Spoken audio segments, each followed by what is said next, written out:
Horror has a face.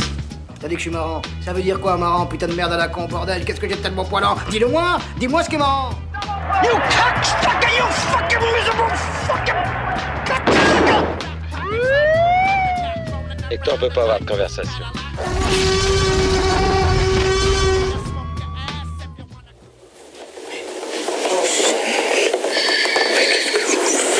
Qu'est-ce que je fais à ton avis? On peut pas quoi? Dis-moi, qu'est-ce qu'on peut pas? Retirez-vous, toi, retournez chez vous. Tais-toi. Allez. Non, je ne veux pas. Tu fais pas quoi? Je ne veux pas. Je ne peux pas. Tu fais pas quoi? C'est les chiens. Tu fais pas quoi, là? C'est quoi ça?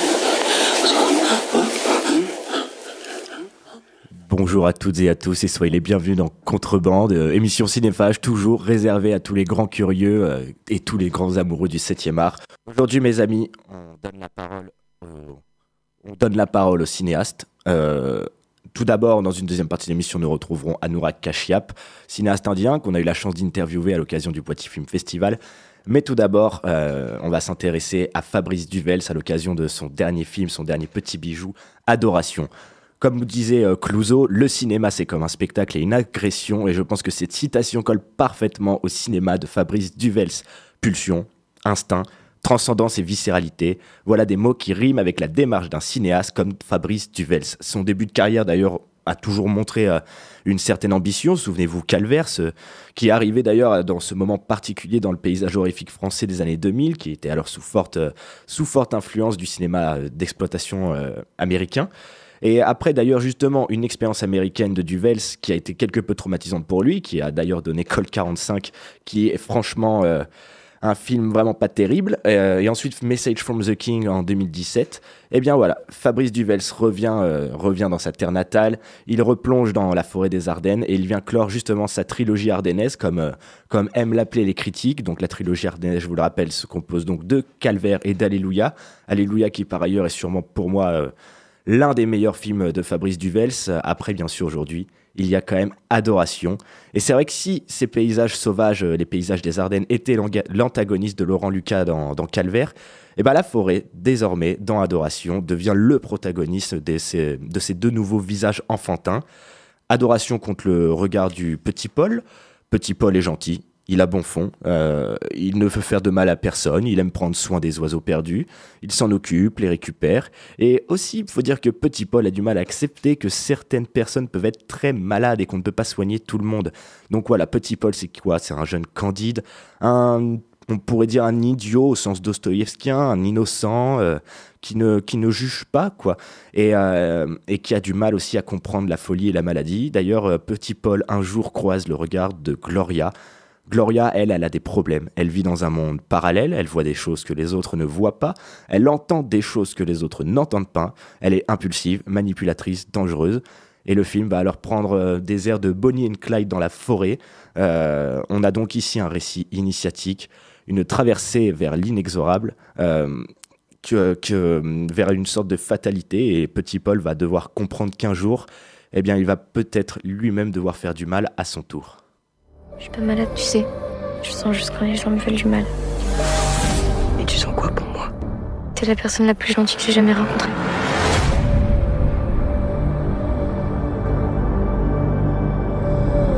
Tu crois en Dieu? Je sais pas. Tu crois en quoi? Tu crois en elle? Tu me quitteras jamais. Non, jamais. Alors je t'aimerai toujours. Avec ce 6e film, Adoration, Fabrice Duvels montre un autre but, un but qui est clair, c'est se libérer de tout ce qu'il a pu voir, se défaire de ses références qui ont toujours été prégnantes dans son cinéma. On pense bien sûr à Massacre à la tronçonneuse quand on voit Calvaire, pour ici se dévoiler encore plus dans l'intime. Mais comment décrire le cinéma de Fabrice Duvels ? Eh bien pour moi, le cinéma de Fabrice Duvels, c'est un cinéma très hybride. Le cinéaste aime mêler les tons, les ambiances, les styles entre humour et effroi, tension et légèreté, c'est ce qu'on pourrait appeler du coup du grotesque. D'ailleurs, au cours de sa courte filmo, 6 films pour l'instant, eh bien Duvels dévoile ses thèmes de prédilection qui sont l'amour bien sûr, oui, et la quête d'absolu, et bien sûr tout le désespoir qui s'ensuit, vous savez, avec ses psychologies et subjectivités trompées. On a ici dans son cinéma des humains dans toute leur complexité qui vont petit à petit perdre le sens de la réalité, tout ça pour fuir leur propre douleur. Ainsi, ces films vont souvent reposer sur un duo d'acteurs. Chaque acteur, chaque personnalité, chaque singularité vont être mises à rude épreuve devant sa caméra, parce que son but est le suivant, c'est faire transpirer, dégueuler quelque chose de l'image. D'ailleurs, son expérience théâtrale, parce que Fabrice Duvels, quand il était jeune, a fait un peu de théâtre, lui garantit une certaine ferveur dans la direction d'acteur. On va dire qu'il sait pousser ses comédiens dans leur dernier retranchement, et ça se voit à l'écran. Il cherche à tirer le meilleur d'eux-mêmes. Comme il le dit, il veut triturer les corps, triturer les esprits, les inscrire dans un cadre. Et preuve en est une nouvelle fois avec ces 2 jeunes comédiens. Thomas Joria, fantastique, que vous avez pu voir dans un film de Sébastien Marnier, l'heure de la sortie, si je ne dis pas de bêtises, et Fantine Ardouin qui est aussi resplendissante. En tout cas, ces 2 jeunes acteurs sont juste énormes dans Adoration, et je sais pas si c'est le fait d'avoir tourné avec les enfants qui donne à ce nouveau film de Duvels une sorte de singularité, une sorte d'épure qu'on ne retrouvait pas dans ses anciens films, en tout cas qui était plus dissimulé, mais disons que ça leur réussit bien de travailler avec des enfants. Mais au-delà de la relation avec les acteurs, eh bien, il faut bien sûr les inscrire quelque part, ces acteurs. Et on se doit donc de rappeler ce rapport particulier qu'entretient Duvels avec les décors, avec l'ambiance, avec les atmosphères. On peut d'ailleurs souligner ses collaborations décisives, les nombreuses collaborations qu'il a eues avec des chefs opérateurs. On se souvient des délires visuels en compagnie de Benoît Deby, le chef-op attitré de Gaspard Noé. Donc c'était sur Calvaire et sur Vignane en tête. D'ailleurs, Vignane, je vous recommande aussi de voir Vignane, même selon les propres aveux de son auteur, c'est un film très maladroit. Je trouve que ça reste quand même un film très intéressant et très, comme d'ailleurs tout le cinéma de Duvels, très, je dirais pas méprisé, mais en tout cas qui mériterait à être beaucoup plus connu. Après Benoît Deby, aujourd'hui c'est Manu Dacos qui apporte sa touche à l'univers naïf et dérangé du cinéaste belge. Parce que voilà, Duvels, c'est un storyteller et il aime se laisser aller à des envolées poétiques. Il y a ce travail de la lumière qui se combine à un aspect granuleux de la pellicule, et tout ça, ça dévoile une poésie vénéneuse, viscérale, le tout combiné à une radicalité sèche et une crudité quasi essentielle. Donc retenez ça, regard, émotion, sensation, poésie et mystère, pour moi c'est ça le cinéma de Fabrice Duvels. Et aussi, voilà, le cinéma de Fabrice Duvels, c'est tout d'abord, c'est une méthode, quoi. Il a ce goût du rauque, ce désir de se confronter à l'inconnu, aux éléments, ce qu'on peut d'ailleurs rapprocher dans son rapport au mystique, parce que les cinéastes de chevet de Fabrice Duvels sont bien sûr Herzog, Friedkin ou encore Mel Gibson. Et l'art, le métier que pratique Duvels va surtout répondre à un geste nécessaire et pulsionnel chez lui. Cet homme a besoin de faire des films, c'est vital pour lui. Et avec sa dernière escale en Ardennes, eh bien, on va dire qu'il fait un pas de plus vers son idéal et plus que jamais il fait aussi un constat sur notre industrie actuelle. Le divertissement aujourd'hui n'est-il là que pour endormir? Où se trouve la singularité dans nos salles aujourd'hui? Qu'est-ce qui provoque une réflexion désormais? Comment être bousculé? En tout cas, tout ce que je sais, c'est qu'on peut faire confiance au temps, car lui seul est juge. Preuve en est aujourd'hui avec Adoration qui en tout cas, je ne sais pas si ce sera un grand succès populaire, mais récolte quand même de bonnes critiques de la part de toute la presse globale. Je me souviens, je vous recommande d'ailleurs de lire son entretien dans l'écran fantastique qui est très très intéressant. Et avant de s'écouter cet entretien avec Fabrice Duvels que j'ai eu la chance de rencontrer à Toulouse lors de l'avant-première d'Adoration, je dois rappeler un peu ce petit débat qu'il y a en France entre auteur et genre. Déjà, genre, il faut savoir que c'est pas un terme que j'affectionne particulièrement, c'est une notion qui est héritée de la nouvelle vague, dont les journalistes se sont emparés. Mais quand on dit ce terme genre, on sent un peu de mépris, de la condescendance dans le terme. Donc pour pour moi et d'ailleurs pour Fabrice Duvels aussi, il s'agit là d'un débat vide, hein. Si on prend l'Amérique par exemple, elle ne fait que du genre. Pour eux, l'artisanat et l'art ne se contredisent pas. Et d'ailleurs, au début des années 2000 en France, on a pu voir émerger une horreur assumée, sans prétention autoriste, avec des réalisateurs comme Alexandre Aja, Pascal Laugier, Xavier Jeance, Bustier Maury, entre autres, et Fabrice Duvels, même si Fabrice Duvels a bien sûr une place, je dirais, particulière parmi ces gars-là. Tout ce petit groupe-là était baigné dans une sous-culture américaine, voilà, ces films d'exploitation comme Evil Dead, entre autres. Et c'est ce qui nous a d'ailleurs offert des films d'horreur bien adultes, bien brutaux et paradoxalement hybrides. Et pourtant, avec le temps, on se rend compte que ce geste racontait sûrement beaucoup de choses de son époque. Et aujourd'hui d'ailleurs, on voit que les films d'auteurs...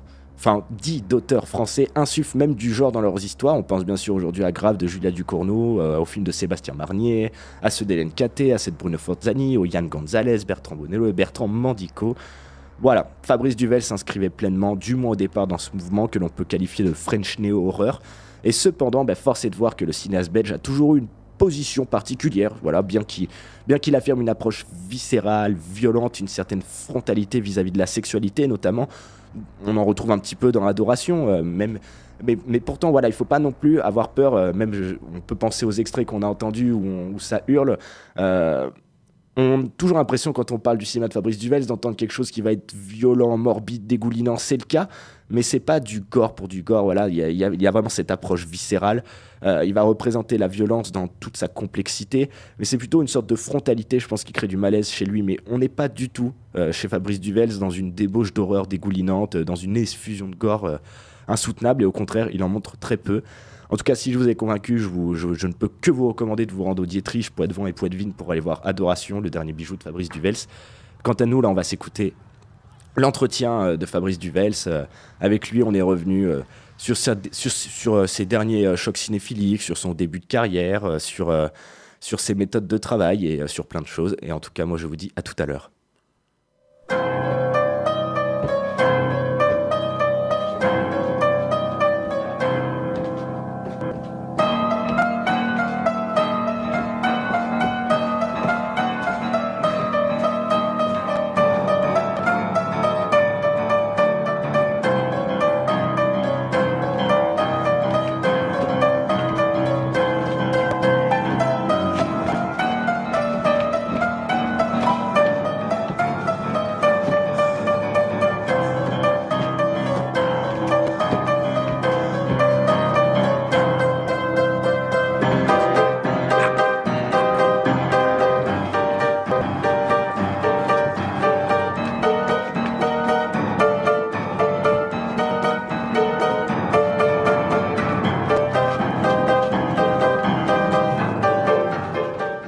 Apparu à un moment assez charnière, en tout cas pour l'industrie horrifique dans le monde. La même année d'ailleurs que Calvaire, il y a eu Saw, qui a quand même bouleversé, on va dire, les franchises d'horreur. Il y a eu en France du coup les films d'Alexandre Aja, de Pascal Laugier, de Xavier Jeance.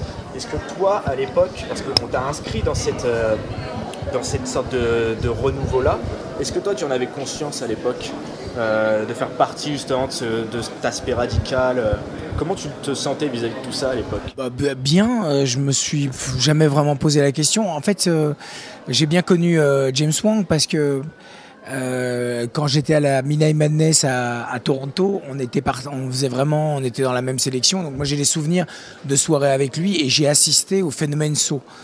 J'ai assisté au délire qu'il y a eu autour de Saw, alors que la même année, moi j'ai présenté Calvaire et à la Midnight Madness, qui est un endroit qui est quand même très particulier, la moitié de la salle est partie pendant la projection sur Calvaire. Donc tu vois, c'était vraiment... D'un côté, je voyais James Wong qui est en train de capitaliser un succès absolument incroyable. Mais au fond, oui, Calvaire, c'était un film qui jouait avec les codes d'horreur, mais moi je me suis jamais vraiment considéré comme un metteur en scène horrifique. Je me suis jamais considéré même comme un réalisateur extrême. Alors mon cinéma, oui, j'aime bien le cinéma extrême ou excessif ou viscéral, mais aujourd'hui avec le recul, oui, je continue à faire les films que j'ai envie de faire, mais j'essaye d'y inscrire quand même un certain aspect organique et viscéral, mais par rapport à ta question, très franchement, je me suis jamais posé la question. Après, il se trouve que Xavier Jean, c'est mon ami. J'ai 2-3 camarades avec qui je partage beaucoup d'affinités, une certaine cinéphilie. Mais au-delà de ça, je pense pas qu'on fasse du tout le même cinéma. Absolument pas. D'ailleurs, je me souviens même que tu avais déclaré à l'époque, comme quoi, haute tension, tu comprenais pas trop la comparaison.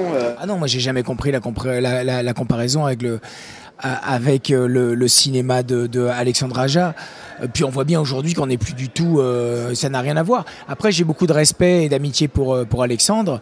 Je trouve qu'il s'en sort très très bien et qu'il fait exactement ce qu'il veut faire. Mais moi, haute tension, enfin, à part juste qu'on jouait avec les codes du cinéma d'horreur et qu'il y avait peut-être Philippe Naon qui était dans 2 films, mais c'est tout, quoi. En fait, j'ai compris après, parce qu'il y a le twist de finale sur haute tension qui était un truc que Luc Besson lui a imposé, mais non, ce qui me plaisait, c'était la viscéralité, la violence jusqu'au boutiste du film. Oui, ça me plaisait assez. D'ailleurs, pourquoi, à ton avis, à ce moment-là, surtout en France, il y a eu ce besoin d'aller dans quelque chose de brutal et viscéral? Parce que du coup, tu t'es inscrit là-dedans, enfin pas que en France, mais du coup, il y a eu, on voit une petite vague de réalisateurs qui s'est inscrit dans cette idée d'extrême, de brutalité, pas pour la brutalité, mais vraiment le film se construit autour de la violence. Comment, à ton avis, pourquoi il y a eu cet élan soudain qui est apparu Mais ça, je sais pas, je peux pas te dire exactement. Je crois qu'il y a une volonté à un moment donné de se démarquer, de faire En fait, toute cette partie-là, c'est un cinéma qui est, tout ce moment-là, c'est un cinéma qui est sous influence américaine très très forte. Donc on est vraiment tous très influencés par Massacre à la tronçonneuse ou certains films américains qui sont absolument... C'est vrai qu'il y a eu un petit retour, on dirait, au cinéma des années 70. Ouais, à ce moment-là, ouais, tout à fait. En tout cas chez nous, avec une volonté d'être aussi extrême, aussi moralement ambigu, être aussi jusqu'au boutiste. Voilà, après... moi, je peux pas parler au nom de mes camarades, hein, mais je peux parler qu'en mon nom. C'est-à-dire que mon premier film, je voulais faire un film qui soit jusqu'au boutiste et qui joue avec certains codes et certains référents du cinéma d'horreur qui m'a vu grandir adolescent. Et voilà. Et après, j'ai déplacé certaines choses. En fait, le film est assez hybride. Mon film est hybride, c'est-à-dire qu'effectivement, il est pas stricto sensu un film d'horreur. Moi, j'y vois plus une espèce de comédie noire, un peu absurde, avec des ruptures de style. Mais je joue avec certains codes du cinéma d'horreur. C'est peut-être pour ça qu'on m'a mis dans cette étiquette, qu'on m'a mis dans ce tiroir-là, et que j'ai un peu du mal à en sortir. Mais aujourd'hui, mon cinéma est plus du tout un cinéma, à mon avis, qui c'est pas du tout, enfin c'est un cinéma qui est je sais rien, je sais pas dire. Tu as toujours été dans cette frontière entre on sait pas si on doit te ranger dans le côté auteur ou dans le côté horreur, et j'avoue que ça doit être difficile. Et d'ailleurs c'est marrant que tu parlais de Massacre à la tronçonneuse et que tu parlais de Calmer en tant que film hybride, parce qu'il y a le point commun, à mon avis, qui fait que ton cinéma est souvent rapproché à Massacre à la tronçonneuse, c'est cette frontière entre le rire, le grotesque et le frisson et la peur. On sait pas trop si on doit rire ou sourire, et je ressens encore ça d'ailleurs dans Adoration. Il y a des moments très bruts, très violents psychologiquement, mais qui sont combinés à des moments un peu absurdes et drôles. Et du coup, tu joues souvent sur cette frontière, sur ce rasoir. Mais oui, mais pourquoi pas au fond. Enfin, moi, tu vois, c'est juste quelque chose qui m'est propre, que j'arrive à faire. Alors, avec Adoration, il y avait la volonté d'être dans une épure, dans une vraie simplicité, dans quelque chose de plus solaire. Mais effectivement, le gamin, il est confronté à des situations qui peuvent être absurdes. Et moi, j'aime bien, en tout cas, sortir. Enfin, c'est pas une volonté de sortir des clous, mais j'aime en tout cas qu'un film m'amène à me bouscule. C'est pour ça qu'il y a certains auteurs que j'adore, parce qu'ils me bousculent. Ils arrivent aujourd'hui à me sortir de certains films qui sont complètement balisés, où tout est bien à sa place. Où c'est peut-être pas ce qu'il faut faire, hein, pour faire énormément d'entrées. C'est peut-être pas ce que l'époque demande, mais en tout cas c'est ce que j'arrive à développer moi avec mes petits bras, et c'est ce que je mets tout mon cœur à faire, quoi. Tu sais, c'est toujours difficile de parler son propre travail, hein. Tu sais, les gens parlent mieux de mon travail que moi-même, et puis moi je suis très cinéphile, donc j'arrive parfois à parler mieux du travail des autres qu'eux-mêmes. Enfin, c'est très difficile de parler de son travail. Moi, si tu veux, j'ai la nécessité essentielle de faire des choses. Donc il faut que je les fasse. Et plus que jamais aujourd'hui, parce que j'ai un peu plus d'expérience, je suis débarrassé de certains trucs. Il y a des choses qui m'apparaissent évidentes, que je veux faire, que je veux pouvoir faire envers et contre tout, et que je ferai. Donc voilà, après, que ça plaise pas, c'est compliqué, on préférerait que ça plaise, mais en tout cas, voir les gens dubitatifs, voir les gens interpellés, choqués, étonnés, énervé, voilà, au moins c'est une réaction. Moi, ce que je cherche, c'est à provoquer je suis pas un entertainer, je suis pas quelqu'un qui est là pour divertir. Je veux divertir aussi, mais je veux pouvoir laisser un impact, laisser une odeur, laisser une sensation chez les gens. D'ailleurs, tu t'es toujours considéré d'ailleurs comme un storyteller vraiment à part entière. C'est-à-dire que, je crois que tu avais déclaré ça. Ton but à toi, c'est surtout de raconter des histoires. Oui, moi, je suis pas du tout dans un truc où, je suis pas dans un rapport fétichiste au cinéma. Moi, ce qui m'intéresse, c'est de développer des dramaturgies. Ou alors peut-être que je le fais pas bien. Enfin, ça, chacun pensera ce qu'il veut. Mais j'essaye simplement de développer des personnages et des obsessions, des névroses qui s'étiolent en fait, ou des projections. Mais ce qui m'intéresse, c'est de développer quelque chose et de faire place aux acteurs avec lesquels j'ai souvent de plaisir à travailler. La direction d'acteur, elle est vachement importante chez toi. Ouais. Tu l'as souvent dit, ton but c'est de vouloir triturer les corps, les âmes, on va dire aller au fond de l'âme humaine et retranscrire ça dans un cadre, quoi. Oui, c'est ce que j'essaie de faire avec une très très très forte ambition, mais voilà, il est important pour moi d'essayer d'aller au plus loin de nos troubles, d'une nature, tu vois, où la morale n'existe pas forcément, quoi. Tu penses foncièrement que l'humanité est mauvaise ? Ah non, moi je pense qu'elle est ce qu'elle est. En fait, je n'ai pas de jugement sur qui on est. J'essaie de comprendre un peu mieux. Je pense pas qu'elle soit mauvaise. Je pense qu'elle est complexe et ambiguë et pas forcément morale. La nature a pas de morale. Alors on a des codes, on a une loi, on a des lois, et il faut vivre en société, mais il y a des forces qui s'opposent tout le temps et c'est passionnant. Et même de manière intrinsèque, on a des forces qui s'opposent. On a la pulsion, on a l'instinct, on a la transcendance, on a l'ascendance. Enfin, tout ça est quand même très très très fascinant à explorer. Et donc voilà, moi j'essaye encore une fois, tu vois, d'explorer à travers mes histoires et en essayant d'en dégager le maximum de poésie, quoi. J'aimerais revenir sur cette notion de transcendance. Je trouve que ton cinéma, dans une certaine mesure, a quand même un point en commun avec celui de Mel Gibson, qui est d'ailleurs une de tes grandes références. Ouais. C'est plus, je dirais, dans ce rapport au mystique, vraiment dans cette recherche. Il y a une foi en une vision et il y a une recherche d'absolu. C'est quoi pour toi justement la transcendance du coup ? C'est un long débat, tu sais, ça, c'est vraiment un long débat parce que tu vois, voilà, la mystique m'intéresse énormément, les grands mystiques m'intéressent particulièrement.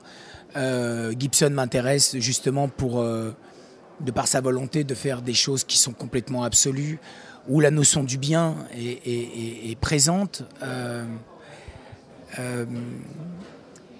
Au fond, c'est-à-dire que si tu veux, de manière simple, on vit dans une époque qui est triviale, où on vit dans une époque où la quête vers Dieu n'existe plus. Alors Dieu, je ne te parle pas du Dieu catholique ou du Dieu musulman ou du Dieu des Juifs. La quête spirituelle. C'est-à-dire que moi je crois que tout ce qui a été fait de plus grand par les hommes, ça a toujours été vers Dieu. C'est-à-dire que les grandes cathédrales, les grands tableaux, l'art chrétien est absolument incroyable par rapport à ça. C'est-à-dire que la transcendance, vouloir se transcender pour aller vers le meilleur de soi-même, donc Dieu, ou l'idée de Dieu, ou l'idée d'une certaine spiritualité, nous emmène à nous dépasser nous-mêmes. Et donc nous dépasser nous-mêmes, c'est ce qu'il y a de plus fort. C'est d'accoucher de soi-même. Et donc je trouve que malheureusement en art aujourd'hui on est dans une espèce de régression. Il faut dire les choses comme elles sont parce que plus personne accouche véritablement de soi-même. Le commerce est fort présent. On a un bombardage d'images. On fait du commerce et l'art n'est plus au service de nous-mêmes, c'est-à-dire il n'est plus au service de la grandeur, d'une idée en tout cas qu'on pourrait avoir de nous-mêmes ou d'une idée de transcendance ou d'une mystique. Alors il reste des grands metteurs en scène comme Malik ou d'autres, tu vois, qui entament ce chemin-là, ce qui ne fait pas de moi profondément un mystique, hein. Moi je suis pas mystique, je suis simplement je m'intéresse par contre à certains mystiques, mais j'ai été élevé dans les dogmes religieux très très chrétiens, parce que j'étais très très tôt chez les jésuites, etc. Donc, je suis pas du tout quelqu'un de croyant. En tout cas, j'ai pas de foi catholique. J'ai une foi spirituelle très forte. Mais je suis profondément attiré vers le dépassement. En fait, c'est pour ça que des metteurs en scène comme Herzog ou comme Malick ou comme Gibson me fascinent. C'est parce qu'ils sont toujours dans une espèce de volonté d'absolu, d'accoucher d'eux-mêmes, tu vois, avec une idée de l'homme qui n'a pas d'autre alternative en fait que de se dépasser de soi-même, que se dépasser de son instinct ou de sa pulsion et d'aller vers une espèce d'absolu. Et l'absolu, c'est une forme de folie. Que tu peux retrouver dans la quête du jeune Paul, par exemple. Le jeune Paul dans Adoration, sa quête d'absolu, c'est presque une quête qui bascule dans une folie, mais dans une folie, et en même temps il est pétri de bon, il est pétri de bien. Donc tu vois, t'as vu la conférence de Boris Mitic, tu vois, quand il parle de Érasme et de l'éloge de la folie, peut-être qu'il vaut mieux être que fou que malin. Et donc tout ça, toutes ces idées-là m'interroge beaucoup, et beaucoup dans mon cinéma aussi. C'est-à-dire que tout ce qui nous constitue nos mensonges, nos impostures, nos faux semblants, comment est-ce qu'on peut être meilleur, mais être meilleur, c'est être pire aussi. Donc si tu veux, tout ça peut être... Tout ça est fascinant, c'est un chemin, c'est très vaste, voilà. Donc de toute façon, le cinéma que j'essaie d'explorer, j'essaye en tout cas toujours, moi personnellement, parce que je fais pas de différence entre les films et ce que je vis. Je cherche en tout cas les tournages comme des moments d'hypervie. Et donc dans ces moments d'hypervie, j'essaie de me dépasser, j'essaie d'être le meilleur que je puisse être à tous les niveaux. Sur Adoration, tu as quand même essayé de te défaire de tes influences premières, non? Oui, tout à fait, oui. Tu avais un peu une sorte de pureté, de sincérité propre. Oui. Comment on fait du coup? Comment tu t'es dépouillé, on va dire, de tout ça? En essayant d'être le plus le plus sincère possible. Je suis toujours sincère, mais parce que je peux pas faire autrement. Mais tomber à des facilités. C'est ça, voilà, c'est ça. Donc en se débarrassant de toutes les facilités, en s'exposant probablement beaucoup plus. Et en s'exposant plus, tu prends plus de risques, parce que tu peux prendre plus de coups, mais tu t'exposes plus. C'est pour ça que beaucoup d'autres metteurs en scène, tu vois, je ne sais pas du tout faire du name dripping, je m'en fous, mais tu vois, par exemple, les grands metteurs en scène intimes comme Bergman ou Almodovar me fascinent aussi. C'est-à-dire qu'ils ont cette possibilité d'être le plus sincère possible et de parler d'eux-mêmes et de ce qu'ils traversent, et en accouchant de films profondément sincères et profondément intéressants et complexes et ambigus, parce que voilà, moi l'ambiguïté, c'est pas l'ambiguïté pour l'ambiguïté, c'est que de toute façon l'ambiguïté elle est inhérente à notre nature, et aujourd'hui souvent parce que c'est comme ça aujourd'hui, on range très vite les choses dans des cases et on s'arrête à ce qui est bien, à ce qui est mal, mais voilà, moi je m'oppose un peu à tout ça, quoi. C'est marrant justement ce truc d'ambiguïté, comme tu dis, qui est inhérent, parce que l'un de tes thèmes principaux qui irrigue quasiment toute ta filmo, c'est l'amour, cette quête d'amour absolu. Et on voit que du coup, dans un exemple comme Calvaire, l'amour peut conduire à la folie et à la tristesse. Mais tout... c'est le cas, non? C'est le cas, ouais, c'est sûr. Et dans un film comme par exemple Ton dernier Adoration, il y a toujours ce rapport à la folie, mais avec des moments d'apaisement, et c'est ce contrebalancement qui est intéressant, non? Oui, mais c'est parce qu'Adoration est construit plus comme une espèce d'Éden retrouvé. Tu vois, il est constitué comme... il y a presque les 4 saisons, il y a le printemps amoureux, il y a l'éveil, il y a l'été amoureux, et puis après il y a l'automne, et puis après il y a l'hiver, quoi. Donc on est comme ça dans 4 saisons qui basculent, mais en même temps l'issue est la même.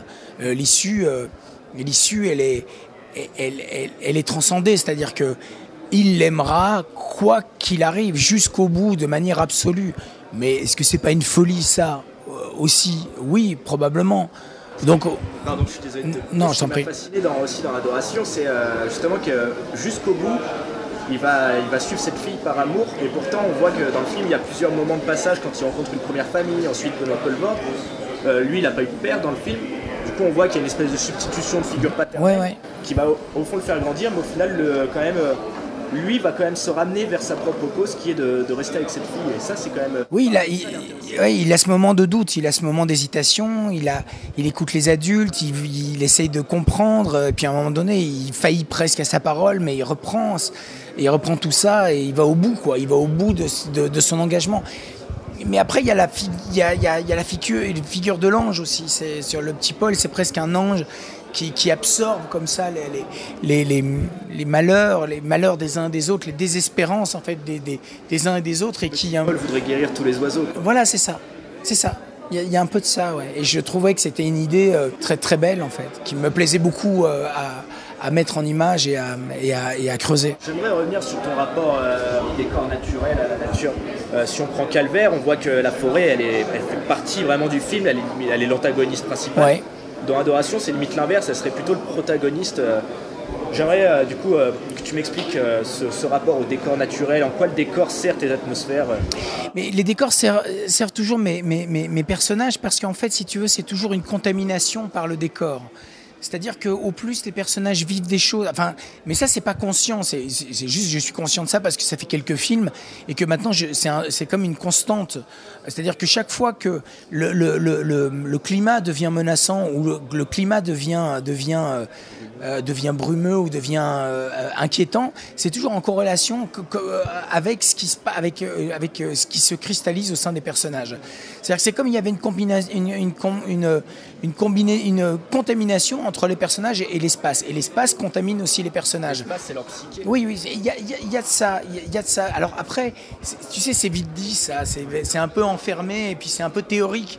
Je suis pas sûr que ce soit aussi simple au fond, mais au fond, c'est quelque chose que je constate dans mon cinéma. C'est que, effectivement, il y a ça. Et après, c'est toujours ma quête personnelle de me confronter aux éléments.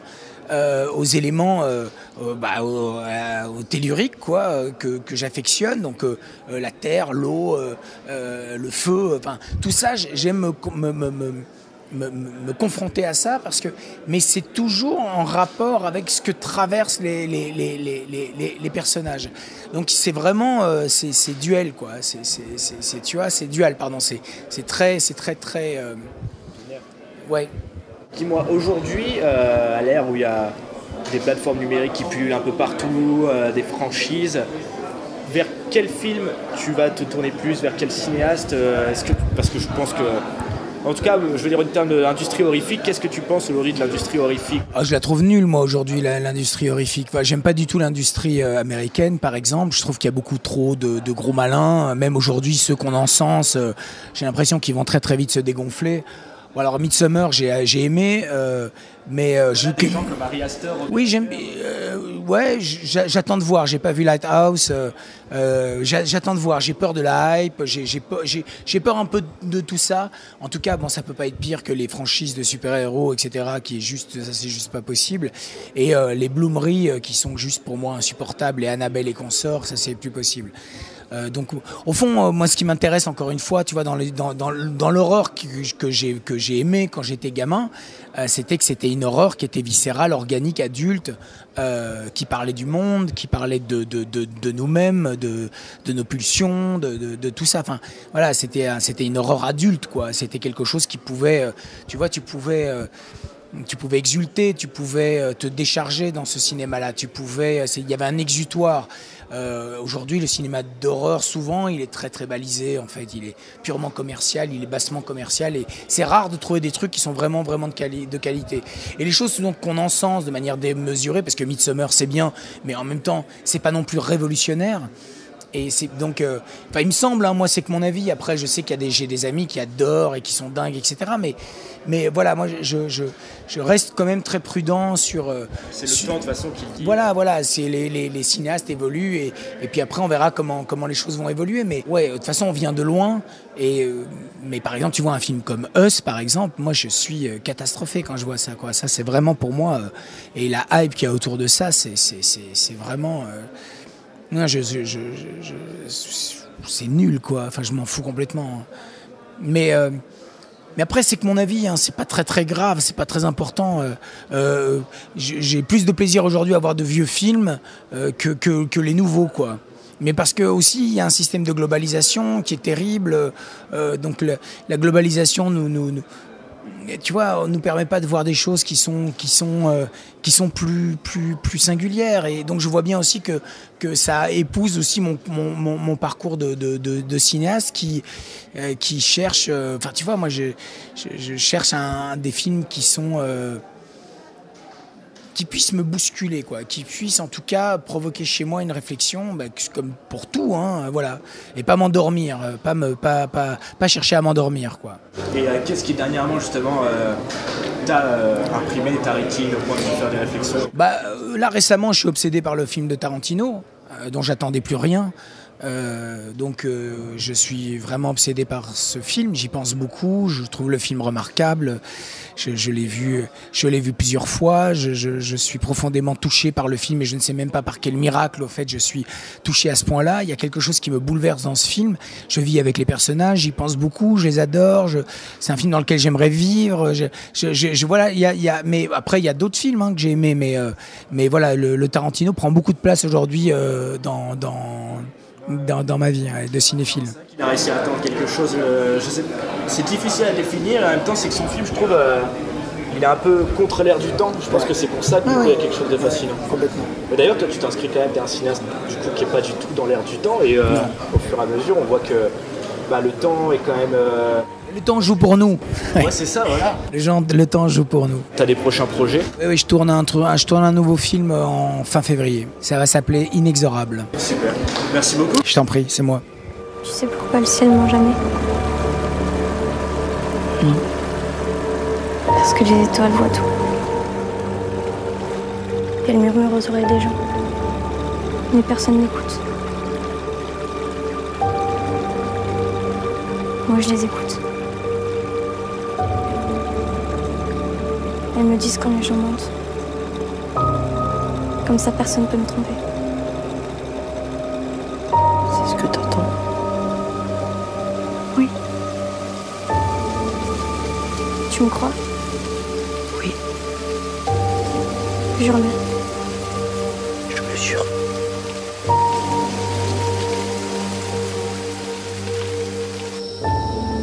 Tu me quitteras jamais? Non, jamais.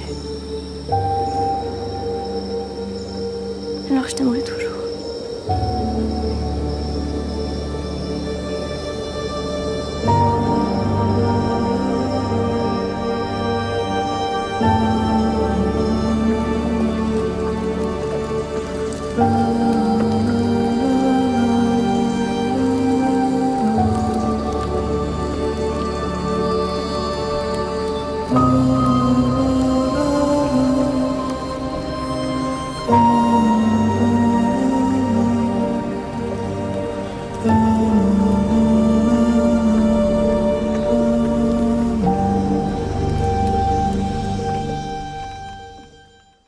C'était un entretien avec Fabrice Duvels. N'oubliez pas, Adoration, Poitvin et Poitvin est diffusé en ce moment au Dietry. Je peux que vous recommander d'aller le voir. Et je tiens d'ailleurs à remercier Fabrice Duvels de m'avoir accordé cet entretien qui a été fort intéressant. Sans transition maintenant, on continue de donner la parole au cinéaste. Cette fois, on va s'intéresser à Anurag Kashyap, cinéaste, scénariste, monteur, producteur et acteur indien célèbre pour son œuvre dans le cinéma hindi. Il est d'ailleurs considéré comme le maître indien du film policier. D'ailleurs, The Mumbai Murders est un chef-d'œuvre dans la matière. C'est un film de serial killer, limbératique et obsédant dans lequel Anurag Kashyap fait preuve de grandes prouesses romanesques. Et donc souvenez-vous, au dernier Poitiers Film Festival en décembre dernier, il y avait eu la soirée Bollywood, le focus sur l'Inde. Et à cette occasion, Anurag Kashyap était l'invité du festival et j'ai eu l'opportunité de pouvoir l'interviewer. Et on va s'écouter ça tout de suite, mes amis. À tout à l'heure.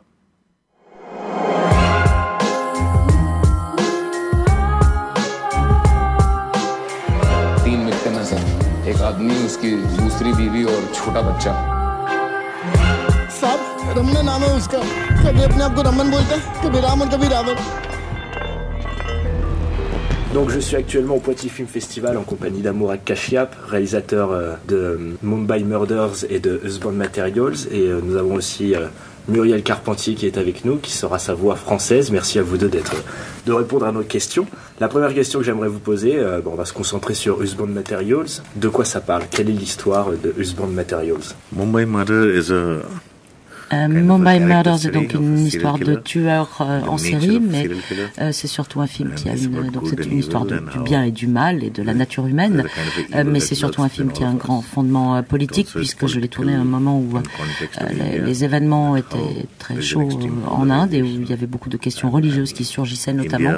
Et traditionnellement, bien sûr, on aurait tendance à faire confiance aux autorités, à la police et au gouvernement, mais justement à ce moment-là, on a compris que c'était exactement ceux à qui il ne fallait plus faire confiance. Dans Mumbai Murders, il y a quelque chose qui est très présent, c'est la thématique du double, du miroir. Et je voulais savoir en quoi cette thématique se retrouve dans Usborne Materials avec ce triangle amoureux. Mumbai Murders and Manmarzia, they both have the idea of a double. Oui, c'est vrai que cette question du double est à l'œuvre dans les deux films, mais pour autant de manière totalement différente, puisque ce sont deux films totalement différents. Dans Mumbai Murders, c'est la question de la dualité du bien et du mal, alors que dans Husband Material, c'est cette femme confrontée à ce double choix, l'un de la jeunesse et un peu d'une vie aventureuse, et de l'autre côté de quelque chose de beaucoup plus sûr et de confiance, d'un engagement plus sûr, mais qui va aussi avec une certaine dépendance. Donc c'est toute la question de ce choix qu'elle va devoir faire ce personnage entre un avenir plus aventureux et quelque chose de beaucoup plus sûr, et qu'on considère qu'une fois que les choses sont faites, elles sont garanties pour durer.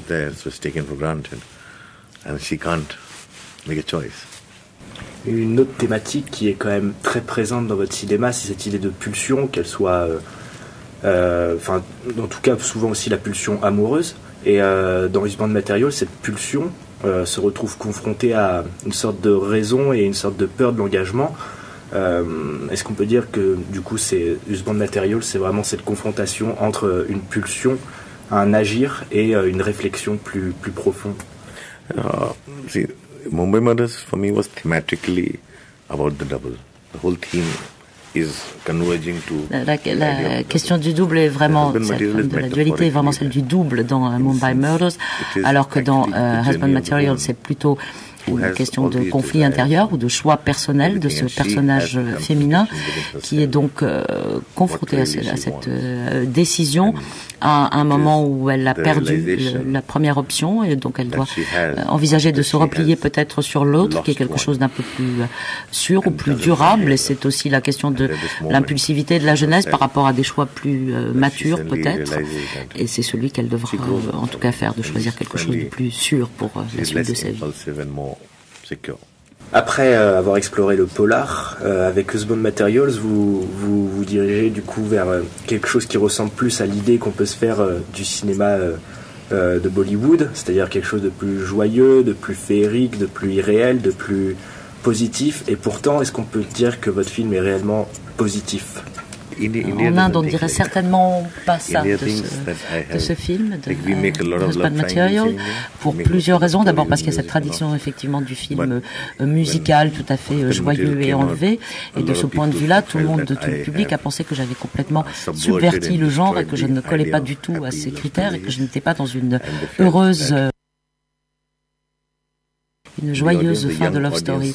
Et ensuite, le public a été extrêmement divisé. La jeune génération était ravie, elle était désolée qu'elle quitte le personnage le plus jeune, et puis l'autre génération aurait voulu qu'elle reste avec le plus âgé. Et donc, tout ça a été un peu le sujet de conflit. Et aussi, ce qui a été assez difficilement perçu, ça a été la question que ce soit un personnage féminin qui fasse ses propres choix de vie, et en particulier qui décide de sa vie amoureuse et sexuelle, ce qui n'est pas du tout habituel, y compris à l'époque actuelle en Inde, où bien entendu les filles et les femmes doivent rester absolument pures, et la question de la sexualité ne leur appartient pas du tout. Donc ça aussi, c'était quelque chose qui a fait beaucoup débat, et donc les Indiens ne diraient pas du tout que j'ai fait un film Bollywood. Comment on fait pour s'emparer des codes d'un genre très marqué, très commercial, et tout en réussissant à insuffler sa propre patte? It's a matter of survival. One has to use the way of storytelling Bollywood involves. C'est une question de survie de pouvoir retravailler les genres. Traditionnellement, c'est l'histoire d'amour à la Bollywood évite évidemment toutes les questions de promiscuité et toutes les questions qui pourraient être un lien avec la société ou des problématiques sociales. Bien entendu, moi, ça m'intéresse d'utiliser le dispositif de ce genre de film pour parler du reste de la société et de m'intéresser vraiment à ça et de le mettre en avant. Donc, d'une certaine manière, les Indiens diraient plutôt que mes films sont totalement immoraux. In my country, they still think that I'm making immoral movies. Je voudrais parler aussi de la langue qui est très importante dans vos films. Vous faites le choix de tourner en hindi, votre langue d'origine, alors que vous pourriez les tourner en anglais et toucher du coup plus d'exportation. Et pourtant, vous faites ce choix-là. Et je voulais savoir en quoi la langue est importante pour toucher les spectateurs. In India also, I was not. It's more Punjabi than Hindi. Comme vous savez, il y a beaucoup de langues en Inde, donc moi, ce qui m'importe de toute façon, c'est de tourner dans la langue de l'endroit où je suis et où je tourne. En l'occurrence, si je tourne au Punjab, voilà, j'étais sur cette hypothèse linguistique. Et non, je n'aurais pas pu faire ce film en anglais en Inde parce que si j'avais tourné, il y avait tout un tas d'accents et de manières de parler anglais totalement différentes aux quatre coins de l'Inde et selon les personnes. Donc, si j'avais fait un film en anglais, eh bien, il aurait été tourné ailleurs. Et je tiens vraiment à ce qu'on soit attaché au lieu de tournage et que la langue soit en accord avec le lieu où se déroule l'action. Mais par contre, ça me va très bien que dans d'autres endroits, pour diffuser ce film, il soit sous-titré ou doublé. Quels conseils pourriez-vous donner à des apprentis cinéastes et quels sont vos souhaits pour les prochaines générations de cinéastes? I think the next generation of filmmakers are more fearless and they are. Je pense que la jeune génération est peut-être plus précise que nous et qu'elle voit beaucoup mieux ce qu'elle veut faire tout de suite et comment le dire. Alors que nous, on était peut-être plus confus à savoir ce qu'on voulait dire, mais à chercher la manière de le dire. Alors que j'ai l'impression que la nouvelle génération sait tout de suite ce qu'elle veut raconter et comment le raconter. Et qu'elle expérimente aussi d'autres manières de faire. Et je pense que ce qui est très important, c'est que tous les cinéastes racontent leurs propres histoires de leur. On remercie Anurag Kashyap de nous avoir accordé cette interview. On remercie aussi sa traductrice et puis toute l'équipe du Poitiers Film Festival pour nous avoir permis de poser nos micros en plein cœur du festival. Je le rappelle, le dernier film en date de Anurag Kashyap, c'est Husband Materials, un triptyque amoureux qui mêle musique pop et danse urbaine dans la plus grande tradition bollywoodienne, soit un verre aux saveurs indiennes qui, ma foi, change un peu dans son cinéma. Mais on retrouve quand même toujours des touches qui lui sont propres, un certain regard, je dirais, pas complaisant, mais en tout cas réaliste et toujours aussi intéressant qu'on pouvait retrouver d'ailleurs dans des films comme Mumbai Murders. On arrive à la fin de cette émission, mes amis, mais avant ça, avant de partir, avant de vous quitter, je veux vous dire que le samedi 8 février, toute l'équipe de Contrebande et nos contrebandiers, on pose nos micros en plein cœur du festival Filmer le Travail pour un plateau spécial à l'envers du bocal à partir de 11h, c'est samedi prochain. Vous pouvez bien sûr venir nous faire un petit coucou. On vous fera bien sûr plein de bisous et on sera très content de vous recevoir. On va se quitter en musique, on va se quitter avec une musique de Once Upon a Time in Hollywood, car comme Fabrice Duvel, ce film continue encore et toujours de nous obséder. La musique s'intitule Dynamite Jim. Quant à nous, on se dit à très bientôt dans Contrebande. Oh, Jim.